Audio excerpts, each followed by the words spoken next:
सगळे हातात हात धरून होते, सगळे एक दुसऱ्यांना साथ देत होते, सगळे जे खायला देत होते. इथे असं अंतर नाही जाणवला की कोण बाई, कोण माणूस, कोण मोठ्या पदाचा, कोण लहानपणाचा. इथे एक युनिटी अशी दिसायला समानता मिळाली. होती. येस. म्हणजे संविधानामध्ये समानतेचं जे सूत्र आहे ते इथं या ठिकाणी जंतर मंतरवरती पाहायला मिळालं. नक्कीच मस्त सगळ्या गोष्टी या ठिकाणी खूप चांगल्या पद्धतीने हे सगळं सुरू असल्याचं आपल्याला पाहायला मिळतंय.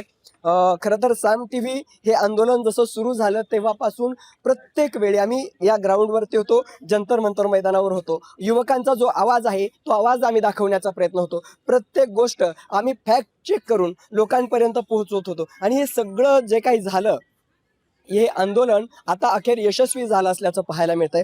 खरं तर सरन्यायाधीशांच्या एका टिप्पणीनंतर सुरू झालेली कॉकरोच जनता पार्टी ही इंस्टाग्राम पेज होतं. या पेजचं जन आंदोलन झालं आणि या जन आंदोलनाला अखेर यश सुद्धा मिळालं.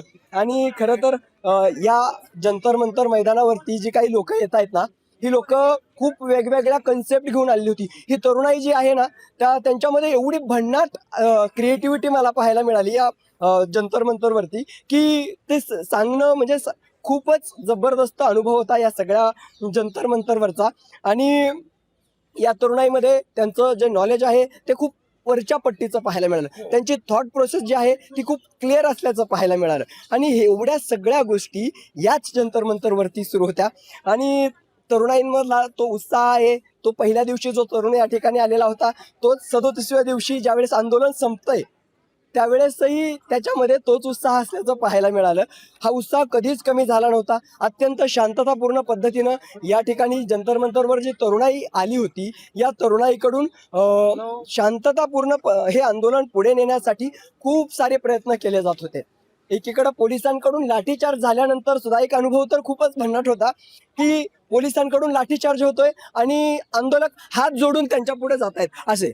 आणि तो पूर्ण घोळका असा त्यांच्या सगळ्यांसमोर जात होता आणि असा खूप भन्नाट अनुभव होता. दादा, तुम्ही आंदोलनाला आला होता, कसं वाटलं एकंदरीत हिंदी बोल सकता हूँ। आंदोलन में आप सहभाग लिया था आपने? हाँ, थोड़ा सा लिया था। आज मतलब हमारा पहला दिन है। कैसा लग रहा है? आप पहले बहुत दिन में ही बढ़िया, खुशी बहुत मिली आपको? बहुत बढ़िया, बहुत बढ़िया। जिस मतलब ये तरह- पहले ही हो जाना चाहिए था, बहुत देर कर दी उन्होंने। पर देर पर आई देर है दुरुस्त है। सही आहे, देर आहे दुरुस्त आहे असं म्हणतात ते खरं आहे. या दादाने ते सांगितलं की ज्या पद्धतीने हे सगळं सुरू होतं, खरं तर या आंदोलनातल्या काही महत्वाच्या नोट करून घेण्यासारख्या गोष्टी म्हटलं तर महिलांचा प्रचंड मोठा प्रतिसाद या आंदोलनाला मिळाल्याचं पाहायला मिळालं. दुसरी गोष्ट, जेनझी ही प्रचंड क्रिएटिव्ह आहे. कारण की आतापर्यंत जेनझी बाबत जी मतं व्यक्त केली जात होती ती जेनझी त्यांना काही कळत नाही, ते खूप कमी काळामध्ये ट्रिगर होतात, त्यांचं डोकं गरम आहे, गरम रक्ताची पोरं आहेत, काहीही करतात, अशा पद्धतीचे त्यांच्यावरती शिक्के मारले जात होते. मात्र या आंदोलनाने एक देशाला दाखवून दिलं की जेनझी प्रचंड क्रिएटिव्ह आहे. जेनझीला अंडर इस्टिमेट करू नका.